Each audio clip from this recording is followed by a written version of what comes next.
Hello, Slicey Dicers. This is Brian with definitely not another knife video for you. Today, we're going to be talking about watches. You guys have been asking for like a watch collection video.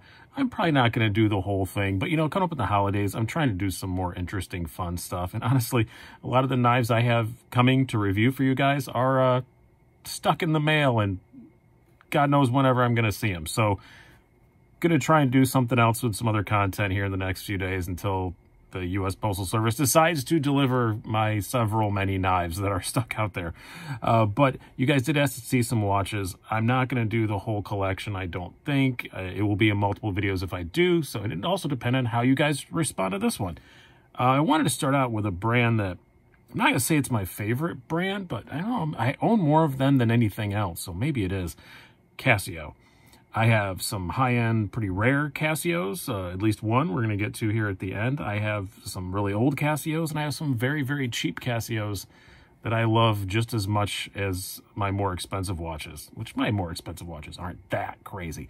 But let's get going with this. Yeah, Casio is just such a fun brand. They just have so many cool things. It just runs the gamut. We're going to start off with the oldest watch I own, I think. This was issued to me by the U.S. Air Force. It's a G21110V. I was in a weird unit where we would just buy stuff, so I'm not saying this is like an official Air Force issue thing. I think we probably just bought 20 or 30 of these and gave them out. But it's a very old Casio. I think this is from, I probably would have got this in... I can't remember which base I was stationed at. It was either in 1998 or 2001. I don't remember which year it was I got it. But a pretty cool watch. I can't find them around now. There's lots that Casio still makes that look like this one, but the 21110V is definitely gone. It is running on a NATO strap that I modified and cut because it was a 2-layer strap. And this watch is kind of too big for my wrist anyway.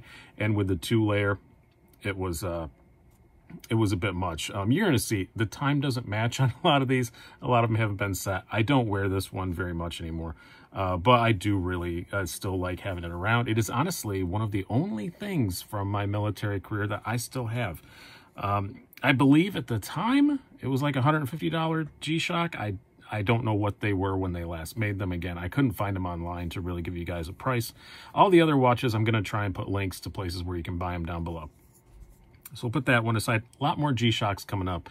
But now we're going to start out with some, start into some budget Casios, which are my favorites. I love that they have so many cool watches in that like $50 and way under price category that they just become kind of impulse buys. You just buy them, you know, when you're shopping on Amazon. You throw one of those in the cart too because they're so cheap. I have one on there right now that I know I'm going to get that I don't have yet. It's A158, which is basically like the F91W, which is like a $10 very quintessential Casio watch, which I don't have. But the A158 is like metal. It's on a metal bracelet. It's still $18. So I'm sure the metal bracelet is terrible, but I want to try it out.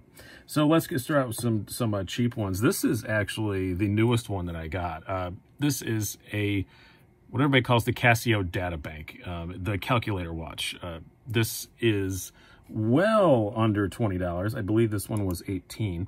And it's famous for, people say it's famous for Back to the Future. Marty McFly worked in Back to the Future. To me, it is not Marty McFly's watch. It is Walter White's watch. I liked Breaking Bad a lot more than Back to the Future, and Walter White has one. And if the one who knocks wears it, it's pretty cool. And it's very slim, very light. Again, cheap as chips, 18 bucks. And it's just a lot of fun. My son has access to my watches. I do let him take whatever he wants. Within reason, he knows there's one row he has to ask first. It has to be a special occasion. But this is what he always grabs. He loves this thing. I actually, to record this video, I had to go ask for it back because he wears it all the time.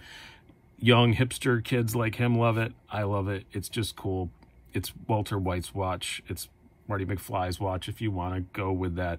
It's just a great, cool watch with some movie history, which is was pretty awesome. And I do wear it a fair bit when my son doesn't have it. It's just a fun little thing. And you can do fun stuff like turn on the calculator and you can make rude words. And yes, I leave the sound on because it's old, so you can make rude words on it, which is fun. I love these things. They're awesome.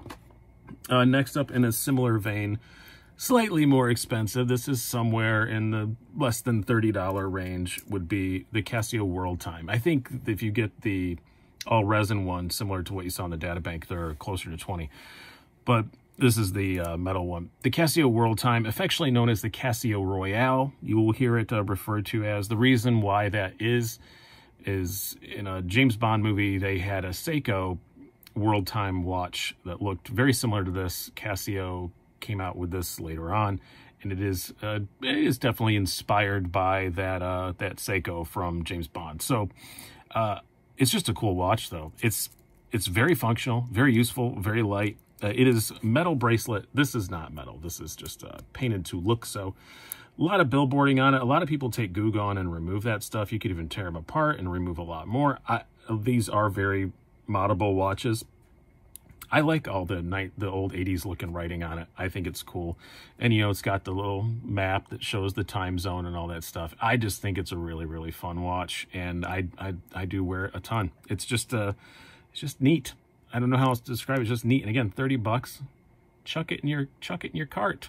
You know, when you're buying something else, say your wife tells you, "Oh, can you go buy, you know, dog food on Amazon?" Yeah, and then just throw this in as a little present for yourself, for doing a little chore. Next up is gonna be the only analog watch in this, and another fairly recent one. This is another one I bought during Christmas season. A lot of these I bought during Christmas season while I was buying stuff for other people, but I love it. This is a Casio Duro.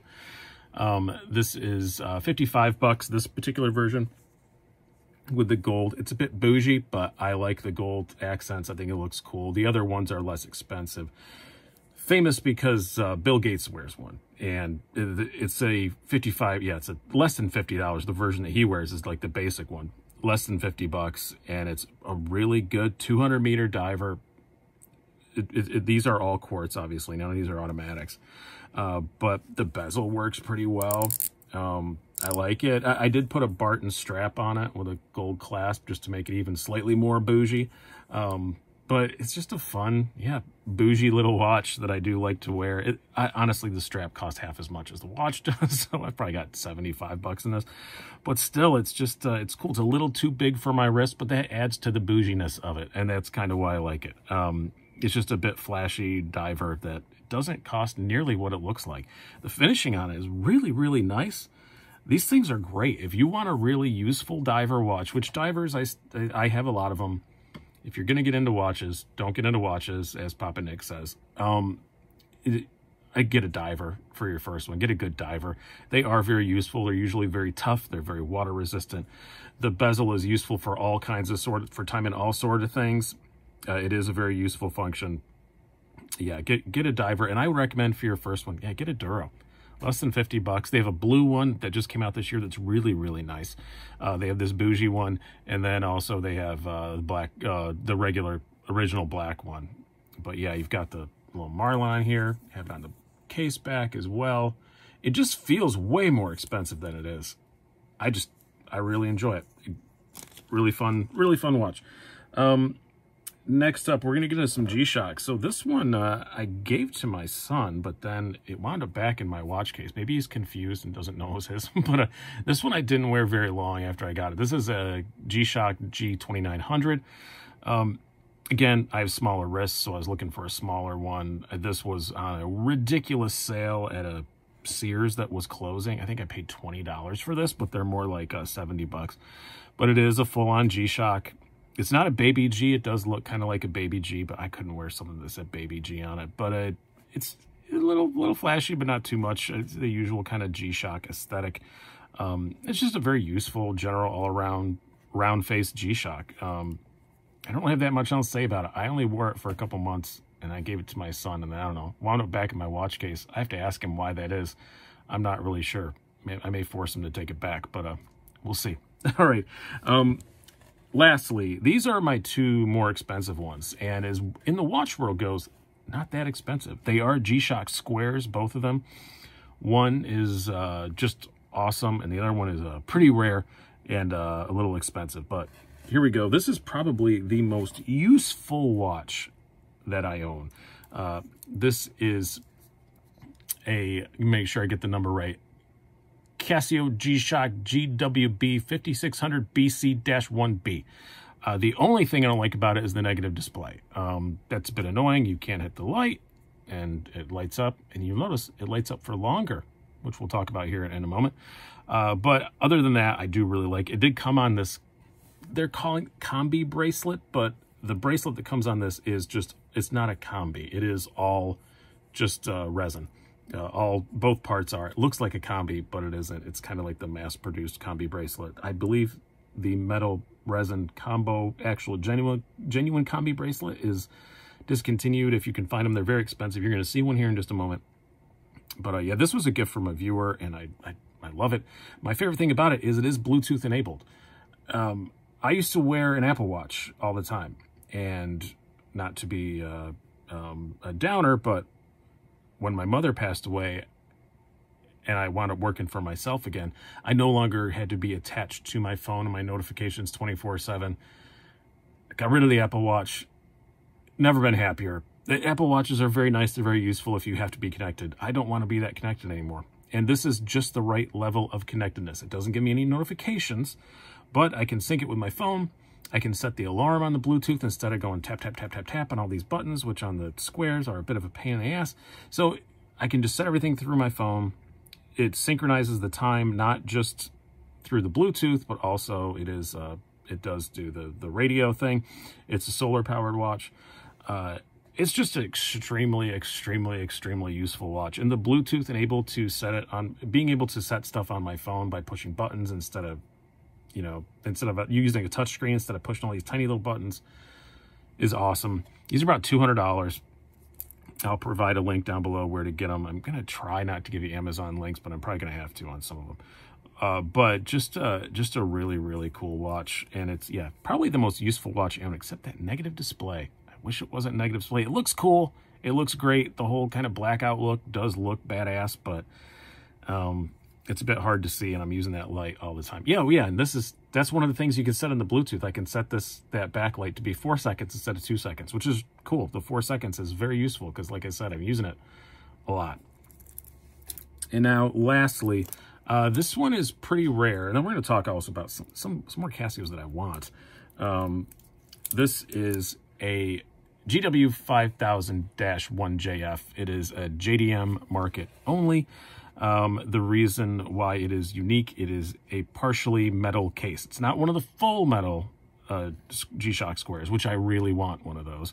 That's one where I really, really want one. But they're $550 or something like that.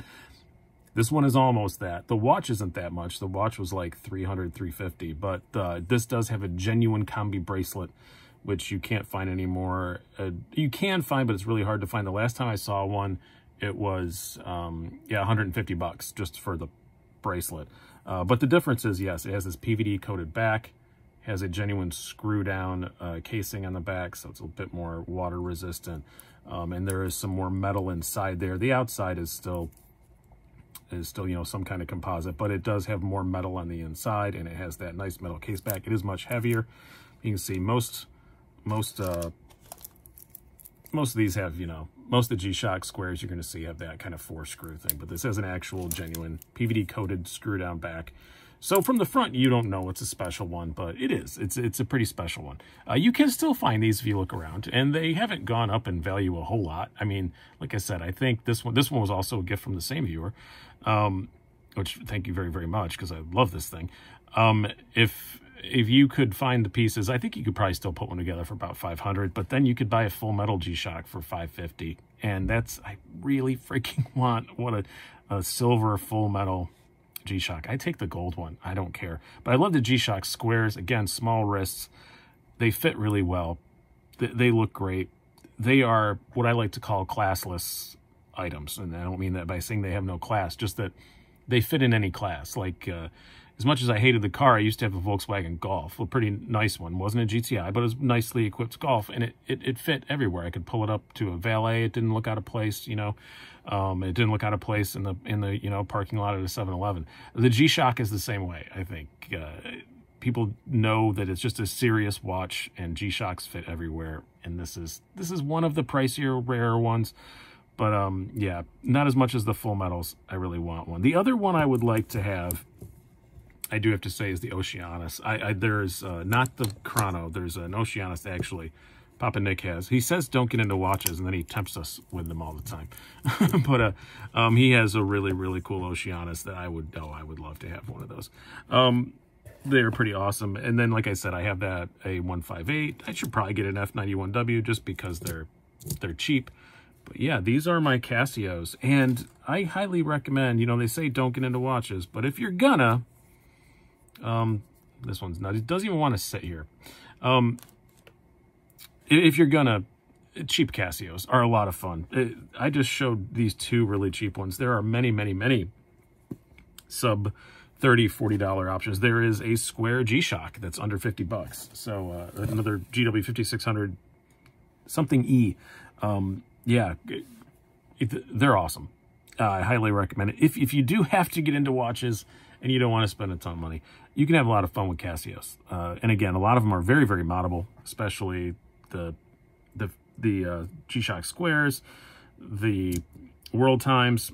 Yeah, the Duros, you can get all kinds of mods. I think people even make sapphire crystals and stuff for these, so lots of ways to mod them. I hope you guys have enjoyed this, and if you want to see more, the next one would be my Orients and Seikos, because they are owned by the same company. They're both owned by Epson, so that's why I would lump them in together, and I have fewer of those. So if you guys want to see that, let me know in the comments. If you guys enjoyed this, we're not going to become a watch channel here. It's Christmas time, just doing something fun.